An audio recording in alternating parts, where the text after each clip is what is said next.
మీరు రాజ్యం అనుకుంటారా? మీరు నల్గొండ జిల్లా అంటే ఇది శ్రమజీవుల జిల్లా. బడుగు బలహీన వర్గాలు ఉద్యమాలు చేసిన తుంగతుర్తి పోరాటాల గడ్డ.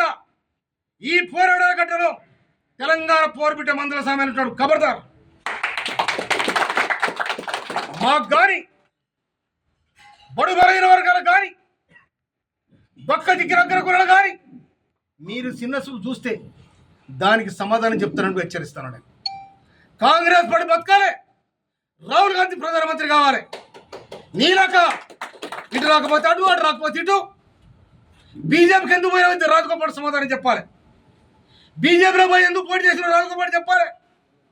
నువ్వు రాహుల్ గాంధీ ఇచ్చావు, సోనియా గాంధీ ఇచ్చావు, అన్ని మర్చిపోయి మళ్ళా కాంగ్రెస్లోకి వచ్చి పోటీ చేసినావు. కాంగ్రెస్లోకి వచ్చి పోటీ చేసి నికాల్సైన కాంగ్రెస్, మా కాంగ్రెస్ అంటే వీళ్ళంతా ఎవరు? ఈ సర్పంచులంతా ఎవరు? ఈ కార్యకర్తలు ఎవరు? ఈ లీడర్ అంతా ఎవరు? కనుక మళ్ళీ ఒకసారి తుంగతుర్తి కోసం కానీ, నకరకల కోసం కానీ, మా మాదిగ సీట్ల కోసం, మా దళిత సీట్ల కోసం మీరు మాట్లాడితే దానికి సమాధానం దొరుకుతుందో కూడా మనం చేస్తున్నాను. మేము వెనక నుంచి సావుల దప్పు కొట్టేది మేమే, సంబురాల దప్పులు కొట్టేది మేమే, సమర దప్పు కొట్టేది మేమే. కనుక మీరు ఇట్లే చేస్తే సమరం స్టార్ట్ అయితే కూడా హెచ్చరిస్తున్నాను. అందుకోసమనే మమ్మల్ని ఈనాటి హీనంగా వీళ్ళేందుకు ఘోషించాలనుకుంటే దానికి సమాధానం దొరుకుద్ది. మీకు సమాధానం చెప్తానని కూడా హెచ్చరిస్తున్నాను. నేను ఏమనుకుంటారు? మీరు అసెంబ్లీలో అడుగుపెట్టే దమ్ము మాకు కూడా ఉంది. మీరు ఒక్కడికి అసెంబ్లీలో ఎవరైనా లేరు. మా సీటు మీద మీ పెత్తనం ఏంది? మా నియోజకవర్గం మీ పెత్తనం ఏంది? నువ్వు ఆనాడు పార్లమెంట్ సభ్యులుగా చేస్తే నువ్వు ఆనాడు పోయింది, కథం అయిపోయింది. ఈడ రిజర్వేషన్ అయింది. ఈడ భారత రాజ్యాంగం కల్పించింది. నీ దయదక్షిణేమేనో ఎవరు దయదక్షిణ రాలే. భారత రాజ్యాంగంలో పొందుపరిచిన హక్కు ప్రకారం మాకు సీట్ వచ్చింది. 52,000 మేరతోని అన్నదమ్ములు, అక్క చెల్లెలు, యువతరం, రైతాంగం అందరు కలిసి ఒక తెలంగాణ ఉద్యమకారుడికి మనం ఓటేయాలంటే నాకు ఓటేసి బ్రహ్మాండమైన మెజార్టీ ఇచ్చాను. కానీ నా తుంగతుర్తి నియోజకవర్గాన్ని నువ్వు చిన్నగా చేసి మాట్లాడతావు. 68,000 మెజార్టీ ఇచ్చిన నగరకాలను నువ్వు చిన్నగా చేసి మాట్లాడతావు. అంటే మీ ఇంకో నియోజకవర్గాలు మాట్లాడదు. అందుకోసమనే రేవంత్ రెడ్డి గారి ప్రజాపాలనలో, రేవంత్ రెడ్డి గారు చేస్తున్న ప్రజాపాలన కోసం ఒక్కరాడు మాట్లాడరు. రేవంత్ రెడ్డి గారు చేస్తున్న సంక్షేమ పథకాల కోసం ఒక్కరాడు మాట్లాడరు. రేవంత్ రెడ్డి గారు మాట తీయరు. ఇంకొక మాట కూడా చెప్తున్నా నేను, గౌరవ ముఖ్యమంత్రి గారు మనం చేస్తున్నా నేను. 2 మంత్రి పదవులు మిగిలి ఉన్నాయి. ఒకటి లంబడోళ్ళకి ఇవ్వాలి, ఒకటి యాదవులకి ఇవ్వాలి. ఒకటి గిరిజన మంత్రి సీతక్క ఉంది, ఆదివాసి బిడ్డ. ఇంకొకటి ఇవాళ ఎస్టీ నుంచి, లంబాడ జాతి నుంచి వాళ్ళు కూడా ఇవాళ ఎమ్మెల్యే గెలుచున్నారు. వాళ్ళ మీ ఇష్టం వచ్చినట్టు ఇచ్చేయండి. 106 గ్రామాలలో ఇవాళ లంబాడ జాతి బ్రహ్మాండంగా కాంగ్రెస్ పార్టీకి బ్రహ్మదా పట్టిరు. అదేవిధంగా యాదవులు, ప్రతి ఊర్లో యాదవులు ఉన్నారు. అందుకే 2 మంత్రి పదవులు మిగిలి ఉన్నాయి. కనుక వాళ్ళకోటి ఇవ్వాలని చెప్పి నేను రాష్ట్ర ప్రభుత్వానికి, ముఖ్యమంత్రి గారికి, సోనియా గాంధీ గారికి, రాహుల్ గాంధీ గారికి, ఖర్గే గారికి నేను అప్పీల్ చేస్తా ఉన్నా. నేను ఇవాళ నన్ను ఈ నియోజకవర్గానికి నాకు చెప్పకుండా నా ప్రోటోకాల్ను, నా హక్కులను హరించినందుకు నేను ఖర్గేకు, రాహుల్ గాంధీ కూడా నేను కంప్లైంట్ చేస్తాను కూడా మనం చెప్తున్నాను. అందుకోసమనే నేను మీ కాళ్ళ చేతులలో కాలు పట్టుకొని నిలబట్టుకొచ్చాడు కాదు. నేను కష్టజీవిని, తెలంగాణ పోరాట యోధుడు. నేను తిండి లేక తిప్పలేక తెలంగాణ సోనియా గాంధీ ఇచ్చింది కాబట్టి ఇలా హీరోలమైన, లేకపోతే అంత జీరోలే. అందుకోసమనే సోనియా గాంధీ ఎందుకోసం వచ్చింది? మా మీద పెత్తలు చేయాలని మీకు ఇయ్యలే. మీ అంతా మీరు బతుకుని మీ రాజ్యం మీరు చేసుకోండి. వాడు ఎస్సీలు ఉంటే వానికి ఎవరికి అవకాశం వాడు చేసుకోమని చెప్పారు. కానీ ఇవాళ మా మీద మీ పెత్తనం ఏంటి? మా మీద మీ జులుం ఏంటిది? మండలపాటి నేను 9 మంది మండలపాటి అధ్యక్షుల అభిప్రాయం తీసుకొని ప్రకటించిన నిన్ను ఆపేద్దాము. నీకెక్కడిది? ఎవరిచ్చి నీకు అధికారం? ఎవరిచ్చి నీకు? మళ్ళీ ఏలు పెడితే బనికిరామని కూడా హెచ్చరిస్తున్నాను.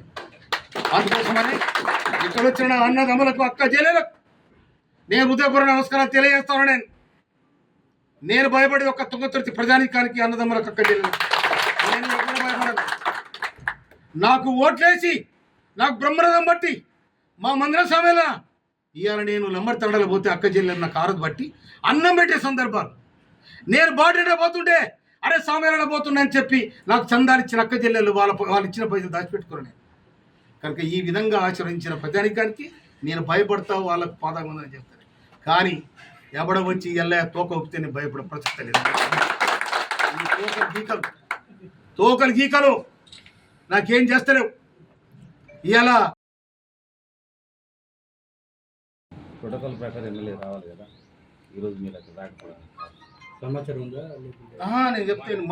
మంత్రి అయినటువంటి మెంటల్ ఖరాబ్ అయింది. మెంటల్ ఖరాబ్ అయ్యి మద్రసా మీరు ఎంపీలు అయింది జ్ఞాపకం మర్చిపోయింది. ఆయన మంత్రికి మెంటల్ ఖరాబ్ అయింది. మెంటల్ ఖరాబ్ అయ్యి ఇక్కడ ఎమ్మెల్యే లేయడానికి ఆయన జ్ఞాపకం పాపం మర్చిపోయాడు. అంటే వీళ్ళకు ఎస్సీ నియోజకవర్గం అంటే లెక్కలేదన్నట్టు అహంకారం అన్నట్టు. ఎస్సీ నియోజకవర్గం అంటే అహంకారము. మీ అహంకారపూరితమైన రాజకీయాన్ని సాగు దెబ్బ కొడతామని కూడా హెచ్చరిస్తాను నేను. మా దప్పులు మోపుతాయి, మా దండోరలు వేస్తుంది. మా జోలికి వస్తే రాజకీయ సమాధికి మీరు దప్పులు కొడతాం. మీరంతా మీరు ఉండండి, మా అంతరం మా గౌరవాన్ని మీరు చిన్నతనం చేస్తే అంతకంటే చిన్నతనం చేస్తాం.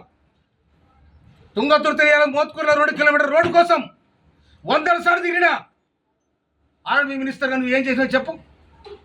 ఏం చేసినావు? శవాల పేరు మీద రాజకీయాలు చేస్తారా? మొన్న వచ్చా నీ తమ్ముడు మాట్లాడిపోతాడు, ఇయ్యాల వచ్చా నువ్వు వస్తావు. ఇక్కడ ఎమ్మెల్యే ఉండడం సోయలేదా? ఇదేనా కాంగ్రెస్ పార్టీని మీరు రక్షించేది? ప్రధానమంత్రిని రాహుల్ గాంధీని ప్రధానమంత్రి చేస్తానంటారు. రాహుల్ గాంధీని ప్రధానమంత్రి చేసేది కడుపుగాలిన రైతాంగం, కష్టజీవులైన దళితులు, చిన్నకారు సన్నకారు రైతులు, పేదలైన అగ్రకులాలు. వీళ్ళు కాంగ్రెస్ పార్టీ రావాలని ఆలోచన చేస్తారు తప్ప మీరు ఒక వ్యక్తిని, ఒక వ్యవస్థను, ఒక వర్గాన్ని ఇలా మాదిగ వర్గం అంటే మీకు ఇష్టం లేదా? మాదిగ అంటే మీకు బారిసరా? ఎందుకు మమ్మల్ని ఈలాగా చేస్తా ఉన్నారు? ఈ నియోజకవర్గం మీద మాట్లాడే అధికారానికి ఎవరిచ్చాడు? నాకెక్క లేకుండా నా నియోజకవర్గానికి అడుగు పెట్టద్దు అధికారానికి ఎవరిచ్చారు? ప్రోటోకాల్ లేదా నీకు? ప్రోటోకాల్ పాటించే బాధ్యత లేదా? నేను ముఖ్యమంత్రి రేవంత్ రెడ్డి గారు మరో చేస్తా ఉన్నాడు. ఇదే దాగుద్దా? మీరు సమాధానం చెప్పాలి. పిసిసి అధ్యక్షుడు మహేష్ కుమార్ గౌడ్ గారికి నేను అప్పీల్ చేస్తా ఉన్నా, పార్టీ విధానం ఇదేనా? బట్టి విక్రమార్ గారు మరో చేస్తా ఉన్నాడు. ఇదేనా మా ఎస్సీ నియోజకవర్గాలలో మాకు జరిగే అవమానం? ఇదేనా మా నియోజకవర్గమేనా? ఏం చేశారు మీరు? నేను మీనాక్షి నటరాజన్ ఈ రాష్ట్ర ఇన్ఛార్జ్ గారిని మనం చేస్తున్నాను. నేను మా మీద వివక్ష జరుగుతూ ఉంది, మా మీద వివక్ష జరుగుతూ ఉంది. రాహుల్ గాంధీ సామాజిక న్యాయం జరగాలి, బీసీలకు న్యాయం జరగాలి. 1931 జరిగిన బీసీల కురగాలని ఇప్పటి వరకు జరగలే. కనుక జరగాలని ఇవాళ 52% బీసీలకు అవకాశం ఉందని చెప్పి ముఖ్యమంత్రి రేవంత్ రెడ్డి గారు నిండు అసెంబ్లీలో ప్రకటన చేయడం జరిగింది. 30-40 ఏళ్ళుగా ఏబిసిడి వర్గం కోసం కొట్లాడుతున్న మానవాధికారుల మధ్య తేడా తీసేసి ఏబిసిడి వర్గీకరణ 2025 ఆగస్టు 1వ తారీఖు నాడు నిండు అసెంబ్లీలో ప్రకటించి ఏబిసిడి వర్గీకరణ చేసిన ఘనత ముఖ్యమంత్రి రేవంత్ రెడ్డి గారు దక్కింది. కానీ ఇవాళ ఈ దేశం 68,000 మేడతో గెలిచిండు. ఈడ మంత్ర సామేల్ 52,000 మేడతో గెలిచిండు. మీకు చేసి ఆపలేమే, మీ చెంతకు రాలే. మమ్మల్ని ఎందుకు హీనంగా మాట్లాడుతూ ఉన్నారు? మీ నియోజకవర్గాలు చూసుకోరి, మీ నియోజకవర్గం మీ సగ్గదారం చూడండి. ఏమనుకుంటున్నారో మీరు? మా నియోజకవర్గాల కోసం కానీ నేను 24 గంటలు జనం మధ్యలో ఉంటున్నాను. నేను 24 గంటలు జన సమస్యలు పరిష్కరించడం. నేను అన్ని కులాలను కలుపుకోబోయాను, నేను అన్ని వర్గాలు కలుపుకోబోయాను. నేను స్వయానం కౌలు రైతుని.